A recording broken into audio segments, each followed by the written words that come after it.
गो हरि शिव कोपे गुरु सुत्राला गुरु कोपे अगश्यतम गुरु निया हितनाली त्रिपुराली गुरु तारी गुरु कोपी गुरु तारीना हरि हर गुरु चे अंकिता अखंड स्तुति ध्यान करिता काल पाया नागता गुरु भक्ता किया नाथ श्री जगन्नाथो मद्गुरु श्री जगद्गुरु स्वामिमात्माकं ध्येयं पूजा मूलं च किं भवेत् को वा मन्त्रसदाप्य मोक्षमूलं च किं वद पार्वती वदेति शंकरा दयानिधे करुणाकरा मदसासी मूलमुक्तिशी को न पै वाच ध्यानमूलं गुरोर्मूर्तिर्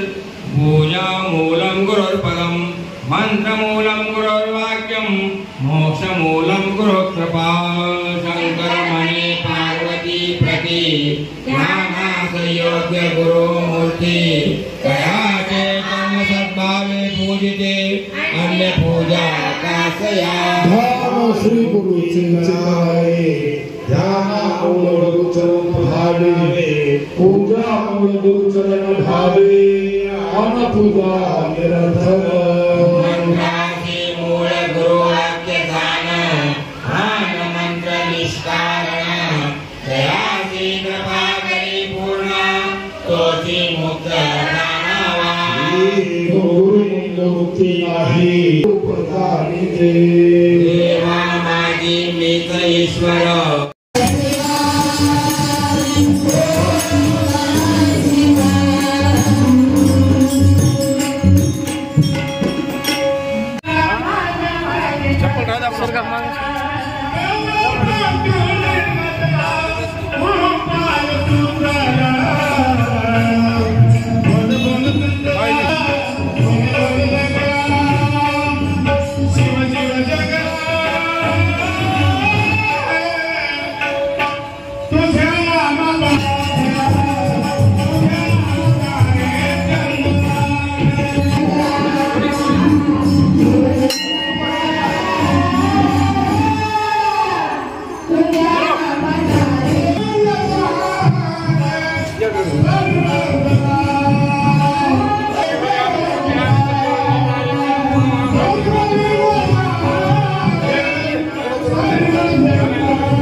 स्वागत करतो।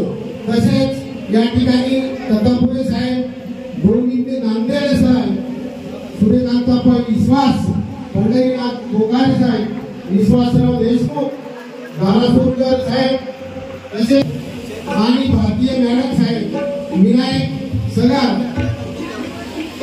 बरगडप्पा, उमाकांतप्पा गाडे, सुदर्शन पांढागळे, विडे साहेब, योग्य विद्या यांनी सगळ्यांनी या ठिकाणी स्टेजच्या खालून सर्व आरत्या होणार आहेत।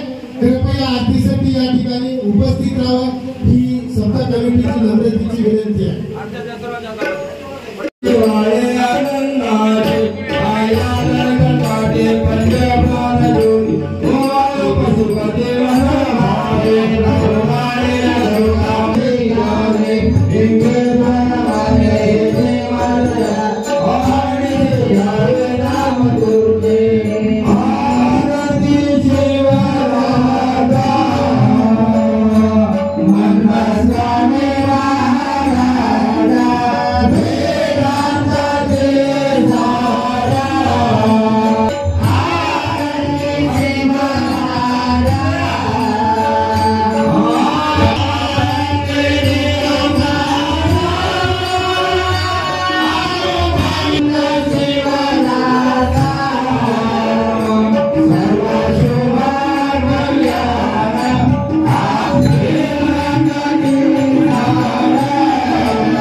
साक्षात कैलास धर्तीवर अवतरलेला आहे असं या चैतन्यनगरच्या शिवमंदिरात आल्यानंतर प्रत्येक वेळा आम्हाला वाटत आलेलं आहे. अतिशय धार्मिक आणि अध्यात्माचं पवित्र वातावरण शिवमंदिरामुळे चैतन्यनगरच्या संबंध नांदेड शहरामध्ये निर्माण झालेला आहे. शंकराचं मंदिर म्हटलं की चैतन्यनगर काय असा प्रश्न नांदेडकर विचारतात आम्हाला सर्वांना. अशा या अतिशय पवित्र ठिकाणी आपण उपस्थित आहोत. आताच आदरणीय आशाताई शिंदे यांनी आपले विचार व्यक्त केले. त्यातला सगळ्यात महत्त्वाचा विचार जो मला आवडला आणि तुम्हालाही आवडला असेल की मी मुंबई सोडलं ते छान झालं, नंतर थोडा पडा गाव छोडा, ज्यादा पडा राज्य छोडा और ज्यादा पडा देश छोडा. गेलं बोंब कधीच परत येत नाही इकडं. तर अशा स्थितीमध्ये आमदार ताई म्हणाल्या की मी नांदेडला आले ते छान झालं. खरं तर आम्ही अतिशय आभारी होत आहे आपले की आपण या नांदेडमध्ये आलेला आहात जिथं आता 44 अंश फॅरेनहाइट एवढं उष्णता आहे. मुंबई पुण्यामध्ये एवढं ऊन नसतं. आपल्या आभारी आहोत.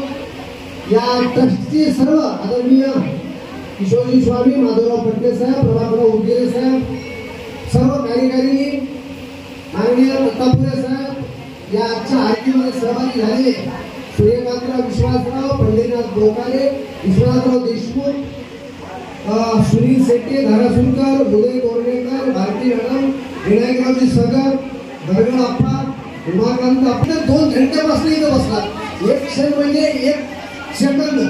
आणि एवढा वेळ थांबल्यानंतर या आशुतोष भगवान नक्कीच सर्व भक्तांवर कृपा करतात.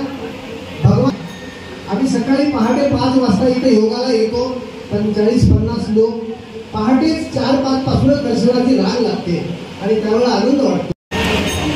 मला त्यांनी आमंत्रित केलं ते पटनेजी, आमचे उदगीरे सर, नांदेडकर सर आणि सर्व उपस्थित सेवाचे मान्यवर आणि महिनाभर बोललेला. खरं तर अशा ठिकाणी काय बोलावं तर सगळ्या मी नेहमी म्हणत असते की कुठल्याही देवाचं दर्शन होणं नशिबात असावं लागतं आणि नशिबात असलं की ते होतं. तसं मागच्या वर्षी आणि यावर्षी ते भाग्य प्राप्त झालं पटनेजीमुळं. खरं तर मी मुंबईत राहत होते आणि काही योग आले आणि मी इथं आले. तर मला त्याचा आनंद होतो हे सांगण्यामागे की जागोजागी आज मी मतदारसंघात दिवसभर फिरत असल्यामुळं रोज एकतरी सप्ताह मी अटेंड करते. म्हणजे मला रोज देवाचं दर्शन म्हणजे घरी दर्शन होत होतं. मी 40 धाम केले ते सगळं वेगळं. पण हेच जर मी मुंबईत राहिले असते तर तुमच्या सगळ्यांची भेट झाली नसती, सगळ्या महाराज लोकांची भेट झाली नसती. सगळ्यात भेट म्हणजे जागोजागी 40 धाम होणं वेगळं आणि आपल्या गावाजवळच्या सगळ्याच आजूबाजूच्या गावांचं दर्शन होणं ही खूप वेगळी गोष्ट आहे. आणि ते भाग्य मला इथं आल्यामुळं, नांदेड आल्यामुळं प्राप्त होते. आता मी अधिक वेळ घेत नाही कारण माझ्यापेक्षा मला वाटतं नांदेडकर सर खूप व्यवस्थित आणि छान बोलतील. तर या सध्याच्या सगळ्यांना शुभेच्छा देते. मला आज दुसरा दिवस आहे. काल मला पटनेजीने विचारलं की ताई 2-3 दिवसात तुम्ही कधी येता. तर मी म्हटलं उद्याच मला वेळ आहे, नंतर बिझी आहे तर मग मी उद्याच येते. त्याप्रमाणे मी इथं आले, मला दर्शन झालं.